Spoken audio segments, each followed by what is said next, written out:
estudantes do quarto ano, sejam bem-vindos a mais uma aula de língua portuguesa. É muito bom estar novamente aqui com vocês para trabalharmos mais uma sequência de atividades.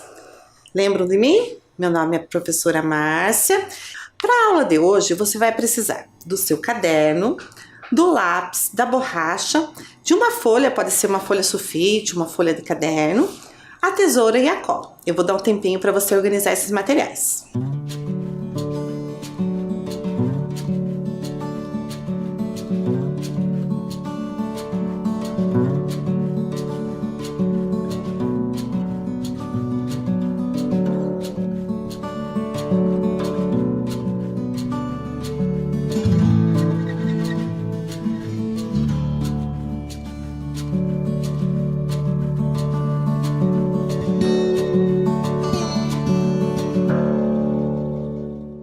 Materiais organizados, então abra seu caderno. Vamos anotar a data de hoje, aula de língua portuguesa. E eu quero retomar ali com vocês aquele nosso combinado. Apareceu o caderno e o lápis no cantinho da tela, é o momento do registro. Então eu vou esperar você registrar a data aí.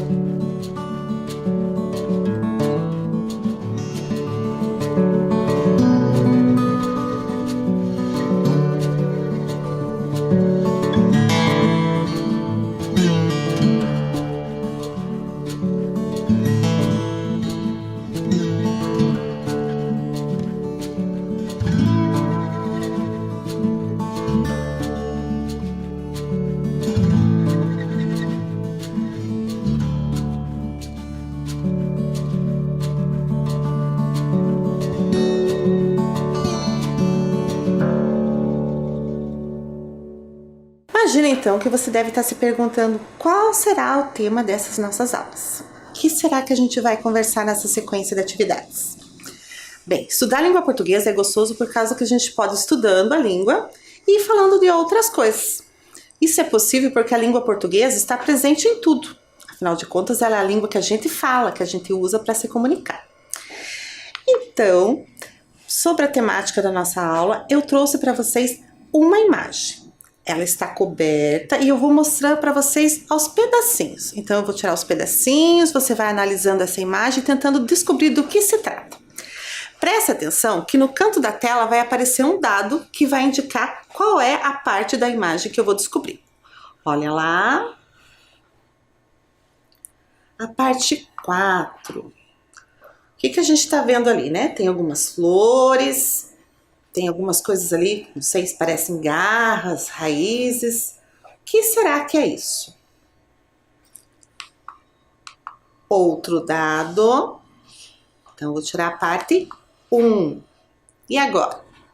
Temos mais vegetação. Será que é uma montanha? Uma pedra? O que vocês acham que é? Mais um dadinho. Parte número 3. E agora? Já descobrimos quase toda a imagem e não dá para entender bem o que é. O que vocês acham? Será que é um animal? Vamos ver a última parte, então? É um animal. Você sabe que animal é esse? Ali ele está representado numa gravura em metal, que é uma técnica onde os pintores pintam em cima de uma chapa de metal. Esse animal é o tamanduá. Olha o tamanduá de verdade. Então, o tamanduá é um animal, né, que a gente não consegue ver com facilidade. Para a gente, né, ver um tamanduá tem que ir até um zoológico. É um animal que tem bastante pelo no corpo, assim, né, um pouco maior que um cachorro desses grandes, assim. Tem um rabo bem peludo e um focinho bem comprido, que é bem importante na alimentação dele. Eu resolvi trazer um mascote para nossas aulas. Olha aqui o meu tamanduá. Ele vai ficar aqui, vai ajudar a gente nas atividades, vai colaborar com as questões. E ele já veio trazendo uma coisinha pra gente, que é um livro. O que será que tem nesse livro? Será que fala de tamanduás? Será que tem uma história sobre tamanduás aqui? Quando a gente vai escolher um livro, que a gente está lá na biblioteca, lá numa livraria, a gente escolhe o livro analisando a capa. Então vamos analisar a capa desse livro? Olha lá. Primeira coisa que chama a nossa atenção na capa de um livro são as imagens. Tem bastante imagens ali, né? Tem galo, tem gato, tem flores, tem uma paisagem. Essas imagens parecem pinturas, né? Será que vai ter uma história sobre cada imagem dessa? Ou é uma história com todos esses elementos? Vamos ver o que mais que a capa nos diz. Fantasia do olhar é o título do livro. O que te faz pensar? Fantasia do olhar. O que é fantasia? Fantasia é uma coisa que não é real. Quando a gente fala assim, tal pessoa fica fantasiando coisas, ou vive no mundo da fantasia, a gente quer dizer que ela fica imaginando coisas. Será que esse livro vai fazer a gente imaginar coisas? A leitura tem esse poder, né? De levar a gente para outros lugares, de despertar nossa imaginação. Mas fantasia do olhar. Será que vamos ter que olhar alguma coisa para fantasiar? O que será que a gente vai ter que olhar? Vamos analisar mais um pouquinho dessa capa. Ali em destaque, a gente tem o autor, né? Nem precisa estar escrito que é o autor. Sempre o nome em destaque na capa de um livro é o nome do autor. Vamos ver o que mais que temos nessa capa. Mini contos inspirados nas obras de Aldemir Martins. Mini contos. Então quer dizer que tem várias histórias nesse livro. Inspirado nas obras de Aldemir Martins. Então agora a gente já tem uma pista aí. Mini contos, então são várias histórias. Inspirado nas obras de Aldemir Martins.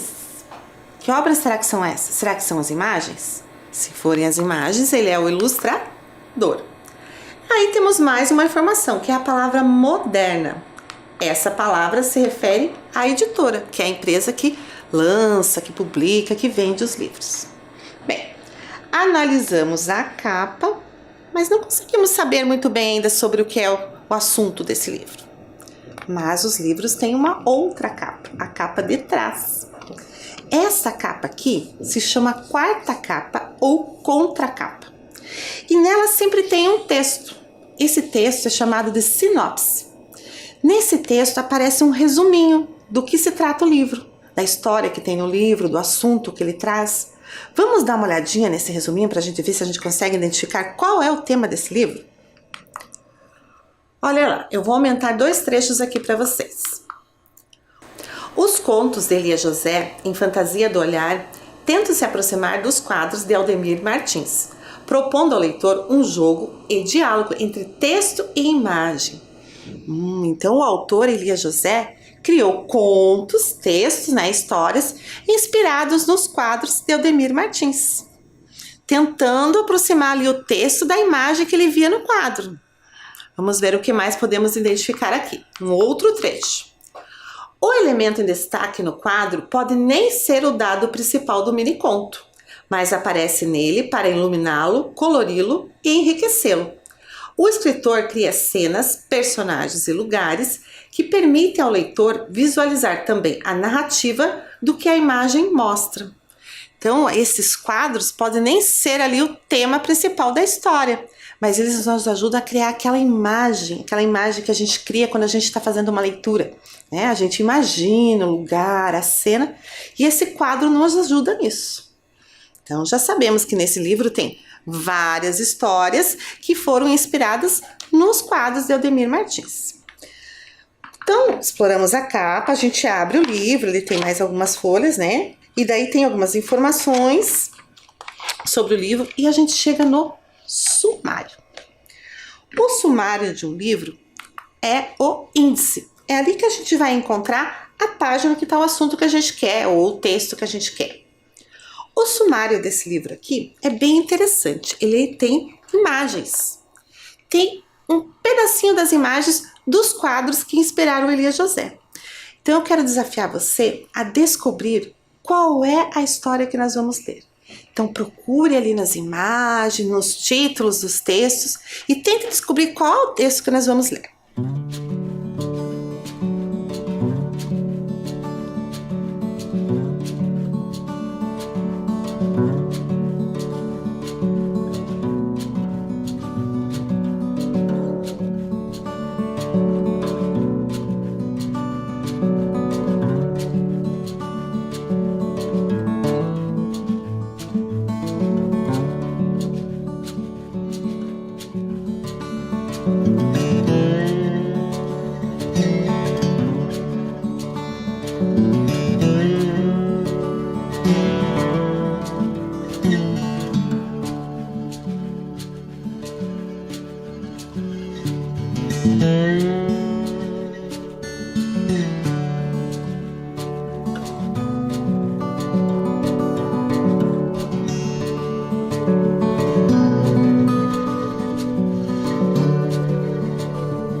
E aí, conseguiu identificar?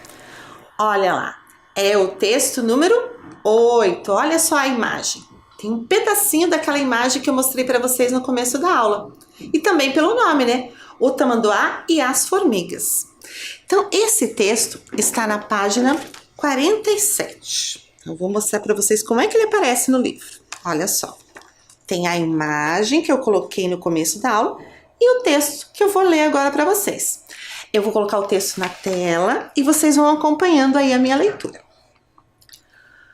O Tamanduá e as Formigas. Naquela tarde de sol e calor, o tamanduá estava faminto e preguiçoso. O tempo estava muito seco e ele mal podia respirar com aquelas narinas apertadas.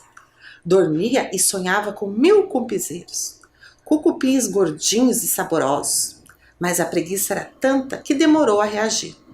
E só conseguiu porque a fome apertou muito. Um bando de passarinhos passou aos gritos e cantos e acordou o tamanduá. Ele reclamou um pouco, mas chacoalhou o corpo e foi à luta. Mas o bando de passarinhos tinha ouvido dizer que o tamanduá gostava também de caçar insetos e formigas. Não deu outra. Todos voaram juntos e eram mais ligeiros do que o tamanduá. Barulhentos e disfarçando a vontade de comê-las, deram a notícia às formigas. Amigas formigas, tratem de se esconder depressa. Um tamanduá daqueles grandes vem vindo aí, doidinho para almoçar vocês. As formigas, que já sabiam da lenda sobre elas e os tamanduás, nem deram bola. Por certo, aquele papo tinha sido outra invenção de desocupados, como aquele que falou que elas maltratavam as cigarras. Gente maldosa e fofoqueira, esses contadores de história. Algumas formiguinhas mais ingênuas ou mais inteligentes, sei lá, correram logo para o formigueiro. Ficariam no lugar mais fundo e nenhum focinho de tamanduá as alcançaria. A maioria continuou devorando todo o verde que viam. O tamanduá chegou com cara de poucos amigos, com a cara mais faminta do mundo, com os olhos mais pidões. As formigas tremeram, mas aguentaram firmes. Uma delas, maior e com vontade de picar o tamanduá, disse-lhe: "Não vem que não tem. O que o senhor deseja?" "Sou da paz, amiga formiga. É pura intriga dizerem que nós, os tamanduás, gostamos de comer formigas. Por acaso as formigas não viram cupinzeiro por aí? Cupim sim é prato fino", disse com a linguinha faminta para fora. Mais que depressa as formigas deram informações. O tamanduá saiu forte, pisando duro, sem sono e muito animado.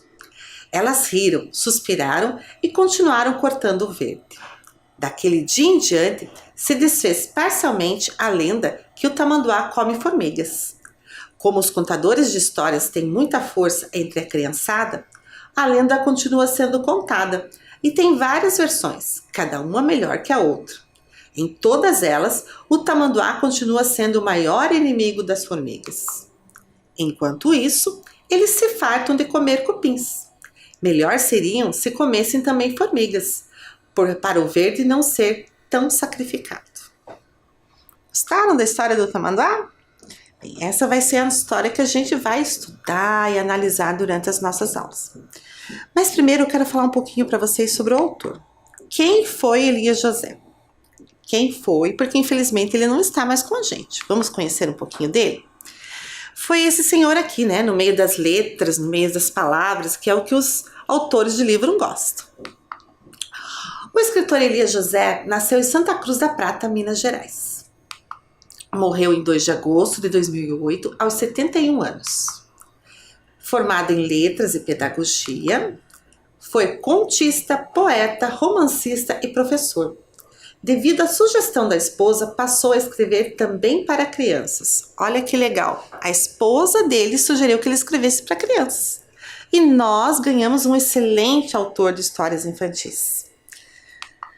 Foram mais de 100 títulos publicados entre poesias e prosas. Então aqui alguns exemplos de algumas obras deles. Com certeza, quando você puder retornar à biblioteca da sua escola, você pode encontrar algum livro de Elias José lá. E vale a pena, porque ele tem centenas de histórias, uma mais legal que a outra. E o Aldemir Martins? Afinal de contas, foi ele que inspirou Elias José, né, com essa imagem para que o Elias José escrevesse os contos que estão nesse livro. Quem foi o Aldemir Martins? Então, o Aldemir Martins foi um artista plástico brasileiro, ilustrador, pintor e escultor autodidata, de grande renome e fama no país e exterior. Então, de grande renome, o nome dele é muito conhecido, tanto aqui no Brasil como no exterior. E ele foi um artista autodidata, isso quer dizer que ele não frequentou nenhuma escola para aprender a pintar, a esculpir. Ele aprendeu sozinho. Nasceu na região do Vale do Cariri, no Ceará. Morreu em 2006, aos 83 anos.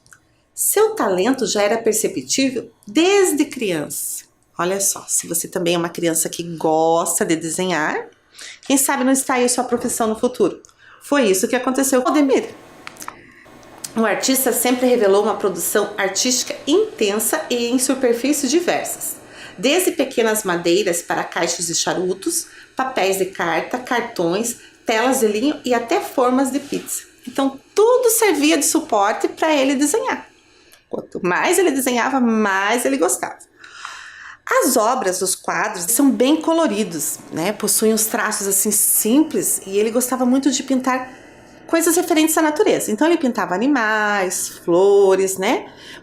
Gostava muito de pintar gatos. Tem muitos quadros de Aldemir Martins sobre gatos, ok? Quando eu conversava aqui com vocês, olha só o que o meu tamanduá fez.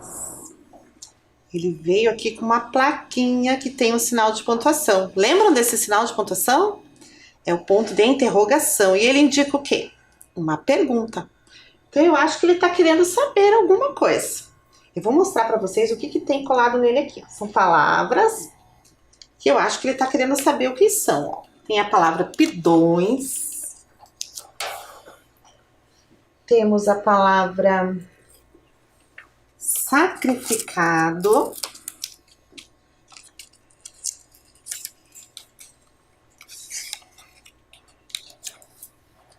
Temos aqui uma bem grande, que é a palavra desocupados.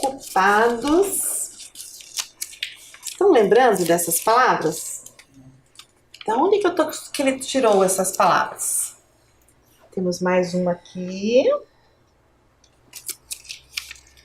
Palavra chacoalhou. Tem mais? Tem uma aqui no focinho. Palavra intriga. E tem mais uma aqui, que é a palavra faminta. Essas palavras estavam aonde? No texto. Então, vocês vão me ajudar a explicar aqui para o nosso mascote qual é o significado dessas palavras. Para isso, a gente vai ter que construir umas papeletas, né? Uns pedacinhos de papéis aqui, como esse aqui. Então, pegue lá aquela folha que eu pedi para você no início da aula, né? Uma folha de sulfite ou folha de caderno. E vamos dobrar. Uma dobradura bem fácil. Dobra lá ao meio, né? Você já sabe que a gente tem que juntar as pontinhas com as pontinhas para ficar retinho. Passa bem a mão para marcar. Dobra ao meio novamente, no mesmo sentido. Ficou assim. E mais uma vez ao meio. Você vai dobrar 3 vezes ao meio. Aí você fica com a sua folha assim. Aí você vai dobrar ao meio agora no sentido contrário. Ficou assim. Aperta bem para marcar, porque a gente precisa das marcas. Você vai abrir a folha e vai ter várias divisões nela. Então, o que você vai fazer? Você vai recortar essas divisões, vai separar 6 pedacinhos de papel e vai escrever neles as palavras que estavam grudadas no nosso mascote. Ok? Eu vou dar um tempo para você fazer isso.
Então, você anotou lá direitinho as palavras nos papéis. Então, agora você vai pegar mais 6 pedacinhos de papel e vai anotar as definições. Então, lá, disponível, livre, prejudicado, que tem muita fome, que pede de forma insistente, conversa mentirosa e agitou. Vai escrever isso nos outros pedaços de papel.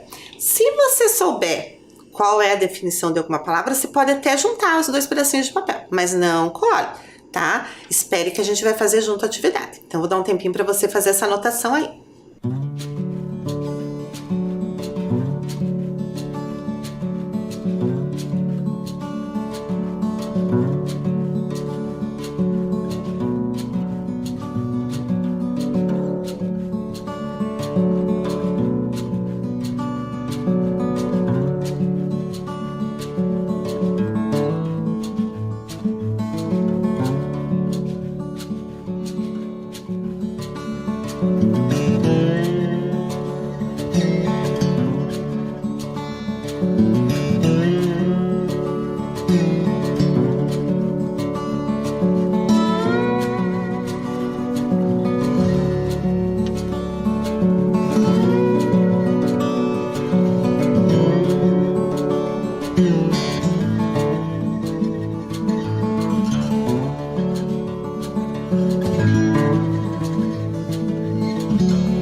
Fez aí o registro, sobrou alguns pedacinhos de papel, mas não tem problema. Você guarda esses papeizinhos aí para uma outra atividade. Então, como que a gente vai fazer para identificar o sentido da palavra, o significado da palavra? A gente vai fazer isso pelo próprio texto, ou seja, pelo texto que está em volta da palavra, a gente vai encontrar a definição. Então, vamos lá ao primeiro trechinho.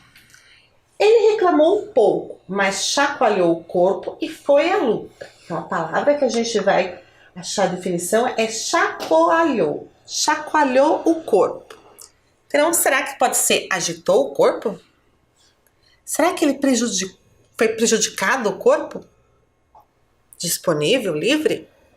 Nada a ver. Que pede de forma insistente o corpo? Que tem muita fome o corpo?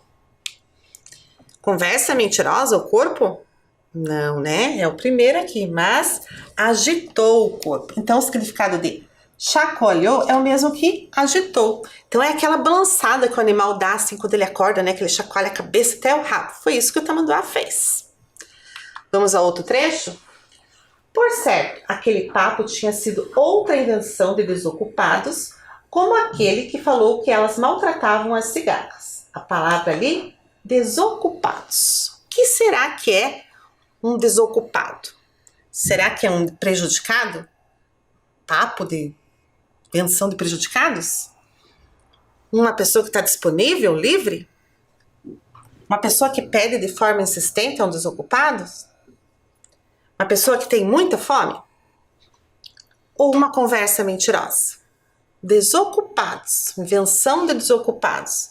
Desocupado é uma pessoa que está disponível, livre, né? A gente fala desocupado também do lugar, né? Tem um lugar desocupado, quer dizer que o local está livre, disponível. Então, você vai juntando lá as papeletas, mas espera um pouquinho para colar que eu vou dar um tempinho para você. Mais um trecho do texto. O tamanduá chegou com a cara de poucos amigos, com a cara mais faminta do mundo, com os olhos mais pidões. Aqui temos duas palavras para a gente analisar. Faminta e pidões. Então, ele estava com a cara mais faminta do mundo. Então, com a cara mais prejudicada do mundo? Com a cara que pede de forma insistente? Com a cara de que tem muita fome? Ou com uma cara de conversa mentirosa? Cara mais faminta. Com uma cara de que tem muita fome. Então, ele estava com muita fome. Ele chegou já mostrando isso na cara dele, que ele estava com bastante fome. A próxima palavra é pidões. Então, o tamanduá chegou com os olhos mais pidões. Como que estava esse olhar do tamanduá? Estava que pede de forma insistente? Estava com um olhar de prejudicado? Ou com um olhar de conversa mentirosa? Então, ele estava com um olhar de quem pede de forma insistente, né? Ele queria tanto, né, a informação de onde estavam os cupins, que ele chegou já pedindo com o próprio olhar. Então, agora nós temos aqui intriga e sacrificado. Vamos ver quais são as frases em que essas palavras aparecem. É pura intriga dizerem que nós, os tamanduás, gostamos de comer formigas. Então, é pura intriga. Será que é pura conversa mentirosa ou pura prejudicado? Pura conversa mentirosa. Então, é uma conversa mentirosa dizer que os tamanduás comem formigas. E a última, que é o sacrificado, está nessa frase aqui. Melhor seria se comessem também formigas para o verde não ser tão sacrificado. Então, seria melhor que os tamanduás comessem também formigas para o verde não ser tão prejudicado, né? Tão estragado. ok? Então agora eu vou dar um tempinho, você cola, vou colocar aqui na tela como ficou, cola bem certinho lá no seu caderno.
Bem, colaram as palavras aí, então deixei o caderno abertinho, né, para secar, para não grudar uma página na outra.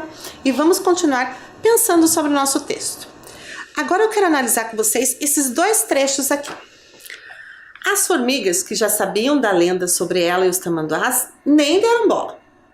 Daquele dia em diante se desfez parcialmente a lenda que o tamanduá come formigas. Como os contadores de histórias têm muita força entre a criançada, a lenda continua sendo contada e tem várias versões, cada uma melhor que a outra. Tem uma palavra que aparece aí nesses trechos, que é uma palavra que eu usei bastante com vocês na outra sequência de atividades que eu estive fazendo com vocês. Que palavra é essa? Consegue lembrar? É a palavra lenda. Olha lá, ela aparece 3 vezes nesses dois trechos. Mas será que essa palavra lenda é aquela mesma lenda que a gente estudou na sequência anterior? Será que é disso que o autor está falando? Que as formigas conheciam a lenda sobre elas e o tamanduá, né? Que a lenda continua sendo contada. Será que é aquela mesma lenda? O que é uma lenda? Qual que é o objetivo de uma lenda? É explicar um fenômeno da natureza. É isso que está acontecendo aí nesse texto? Vocês lembram também que na última sequência que eu trabalhei com vocês, eu disse para vocês que uma palavra tem várias definições, pode ter vários significados. Então vamos ver o que significa a palavra lenda no dicionário. Olha lá.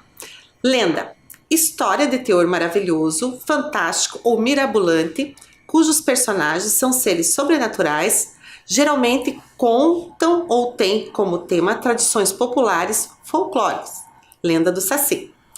História sobre alguém famoso, tendo em conta algo da sua vida ou personalidade, normalmente inventada pela imaginação popular ou pela imprensa, Reza a lenda que Elvis Presley não morreu.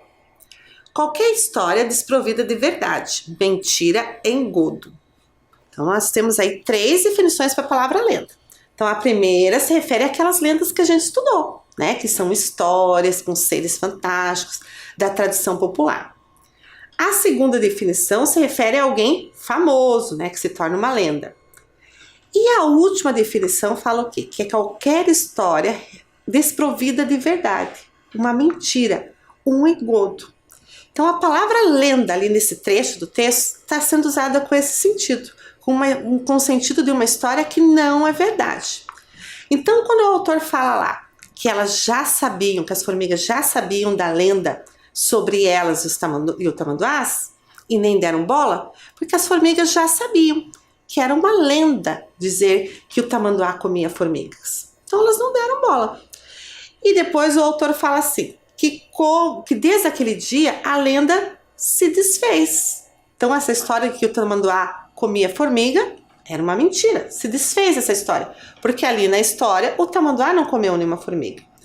E como as lendas têm muita força entre a criançada, e a gente sabe que as lendas têm força, são contadas de geração para geração, continua se contando a história de que o tamanduá come formigas, mas que na verdade isso não é verdadeiro. Mas será? Você já ouviu falar sobre tamanduás? Será que ele come ou não come formigas? O que vocês acham? Ninguém melhor porque vai responder isso pra gente do que o nosso mascote. Mas, como ele não fala, ele trouxe um recadinho aqui pra gente. Vou mostrar pra vocês. Será que ele come ou não come formigas? Olha só. Ele trouxe pra mim uma pesquisa que ele fez. Uma pesquisa que ele fez na internet. Eu vou colocar aqui na tela para vocês poderem ver. Então, ele foi lá na internet e pesquisou se os tamanduás comem ou não formigas. Procurou lá um site, né, de confiança, né, que a gente pode usar a internet para pesquisar, mas tem que pesquisar em bons sites. Então, ele foi num site que fala sobre animais, o WWF, que é uma associação que fala sobre os animais. Temos ali algumas informações, né, sobre o tamanduá. Temos a imagem. E olhem o título do texto. Tamanduá bandeira, um gigante comedor de formiga. Esse título já responde a nossa pergunta, né? Tamanduá bandeira é uma das espécies de tamanduá, mas os tamanduás todos comem a mesma coisa. Então, ele é um gigante comedor de formiga. Vamos ver o que mais esse texto diz pra gente? Para comer até 30.000 formigas e cupins por dia, esse mamífero precisa de habitats variados para sobreviver. Saiba mais sobre essa espécie que já foi encontrada em todos os estados brasileiros e hoje está ameaçada de extinção. Ele mede cerca de 2,20 metros, pesa até 45 quilos, tem uma cauda grande e com pelos grossos e compridos, e um focinho longo. O tamanduá bandeira usa suas garras dianteiras para escavar vários formigueiros e cupinzeiros ao longo do dia para capturar, com sua língua extensível, até 30.000 formigas e cupins. Essa espécie é facilmente reconhecida por sua pelagem características, que tem uma faixa diagonal preta com bordas brancas, que se estende do peito até a metade do dorso. As patas dianteiras, que têm 3 garras longas, são mais claras do que as traseiras, que têm 5 garras mais curtas. Como se alimenta de formigas e cupins, não possui dentes. Seu olfato é aguçado, já que é a principal ferramenta para localizar suas presas. Quando encontra um formigueiro, o tamanduá bandeira fica apenas alguns minutos no local e logo se dirige a outra fonte de comida. Então, o tamanduá come sim formigas e come muito, olha lá. Come até 30.000 formigas e cupins por dia. O tamanduá, né, escava os formigueiros para conseguir tirar essas formigas de lá. E como ele se alimenta de cupins e formigas, ele não tem dentes. Interessante, né? Então, ele come formigas sim. Quero analisar com vocês mais um trechinho. Por acaso, as formigas não viram um cupinzeiro por aí? Cupim sim é prato fino, disse com a linguinha faminta para fora. Linguinha. É uma língua pequena. Mas olhem lá a língua do tamanduá. A língua do tamanduá tem cerca de meio metro de comprimento. Então, é uma língua grande. Então, por que será que o autor escreveu ali linguinha? Tá pensando então nessa informação, que a língua do tamanduá é bem grande, bem comprida. O autor usou a palavra linguinha de forma irônica, isto é, com sentido contrário ao que ela quer dizer, ou verdadeira, usando a palavra no sentido real. Ele usou a palavra com sentido real? Não, né? Ele usou a palavra de forma irônica, usou ela com um sentido diferente do que ela realmente tem. Então ele usou da ironia. A ironia funciona mais ou menos assim. Por exemplo, sua mãe pega você lá fazendo uma bagunça lá no seu quarto. Ela chega lá e fala assim pra você: bonito, hein? Ela gostou do que ela viu? Não, mas ela usou a palavra bonito com uma forma irônica para dizer o contrário do que realmente ela estava pensando. Então ali, quando o autor coloca linguinha, na verdade ele estava falando da linguinha do tamanduá, querendo dizer que a língua é realmente muito grande. Quero mostrar mais uma coisa aqui para vocês. Por acaso, as formigas não viram um cupinzeiro por aí? Cupim sim é prato fino, disse com a linguinha faminta para fora. Eu quero mostrar para vocês o cupinzeiro. Olha lá o cupinzeiro. É um monte de terra, né? Como se fosse um formigueiro bem grandão, só que não é fofinho como formigueiro. Então o cupim se alimenta de madeira e ele vai deixando ali, né, vestígios de madeira misturado com a saliva, com a terra, e forma uma montanha de terra grande, muito grande às vezes, que é bem dura, que o tamanduá tem que escavar. E é dali que ele tira o cupim, que é esse inseto aqui, que come madeira. Tá certo? Então nossa aula por hoje é isso. Eu espero vocês na próxima aula.